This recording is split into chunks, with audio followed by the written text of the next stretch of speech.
How to make Capcut edits full screen on TikTok. What's up, everybody?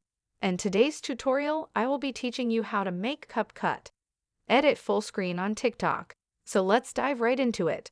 The very first step is to open the Capcut app and then simply click on New Project. Once you're here, you may add your desired files, such as videos, photos, live photos, and stock videos. Let's see, for example, I'll choose the photos. You may add one or more photo or videos, or as many as you want. Click on Add on the lower right corner once you are done, and then wait for it to load once it is done loading. As you can see, my picture is not on full screen, or is not on the aspect ratio of TikTok, which is 9:216. So what are you going to do is to go and click on the blank space right here so that it will be, or the toolbar will be on the main one. So scroll to the right and look what format, and then click on 9:16.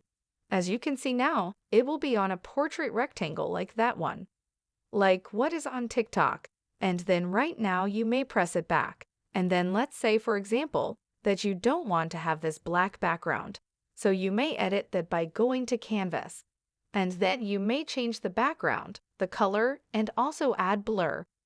So if you want to choose blur, choose the blur that you want. Click on check once you are done. You may also add your background. You mean choose photos or give me also upload from your photos. And if you want to change the color for me, do so by picking the color that you want. And then you may click on apply to all if you want to. So let's pick a color. Click on apply to all. As you can see, that has been applied to all. Click on check on the lower right corner, and you may now export your photo or your video. So that's it. That's how you can make Capcut edit full screen on TikTok. So that's all for this video. Let me know in the comments section if this works out for you. For more helpful tutorials like this, please subscribe to our channel and don't forget to click that notification bell. Thank you for watching and have a wonderful day.